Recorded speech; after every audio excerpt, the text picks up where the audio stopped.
మీ అందరికి వందనాలు. మీరందరూ బాగున్నారని, బాగుండాలని నిత్యము దేవుని సన్నిధిలో చేసే ప్రార్థన మన కుటుంబాలకు, మన బిడ్డలకు తోడై ఉండును గాక. ఆమేన్. మంచిదండి. ఈరోజు దేవుని వాక్యాన్ని ధ్యానిద్దాం రండి. యోహాను సువార్త 14 అధ్యాయం 14 వచనం. నా నామున మీరు నన్ను ఏమి అడిగినను నేను చేతును. ఆమేన్. ప్రభు అంటున్న మాట ఏంటంటే, నా నామును మీరు ఏది అడిగినా నేను చేస్తా. ఇది ప్రభు చెప్పిన మాట. ఆయన నామములో మనం అడిగితే ఆయన చెయ్యాలని ఆశపడుతున్నాడు.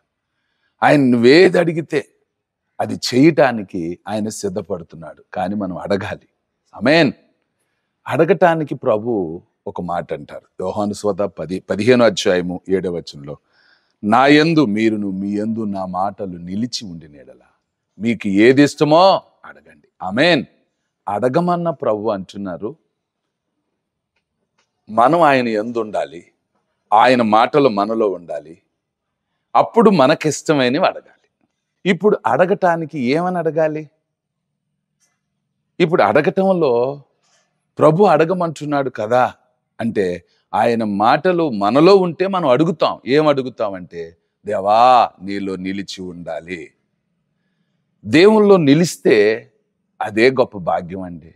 ఎందుకని చాలామంది పరలోకం కావాలని ప్రయాసపడే వాళ్ళు చాలామంది ఉన్నారు, కానీ నిలిచేవారు బహు తక్కువ మంది.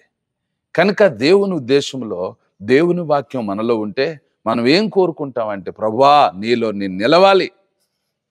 అందుకే బండ మీద కట్టబడిన ఇల్లులాగా నిలబడాలి అని ఆశిస్తాం.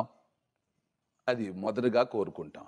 రెండవదిగా దేవుని సందులో ఫలించాలని ప్రభు అంటున్నారు, మీరు ఫలించాలి. మీరు ఫలిస్తే నా తండ్రి మహిమపరచబడతాడు అన్నారు. కనుక దేవా నేను ఫలించాలి. దావీదు అంటారు కదా, నేను నా దేవుని మందిరములో పచ్చని ఒలివ చెట్టు వలె నేను ప్రకాశిస్తున్నాను. దేవుని బిడ్డగా దేవుని సన్నిధిలో మనము నిత్యము ఆశీర్వదింపబడాలి, ఫలించాలి. కనుక మనలో ఫలింపు రావాలి. అది దేవుని ఉద్దేశము. దేవుని బిడ్డలుగా మనం ఫలించాలని ఆయన కోరుకుంటున్నాడు.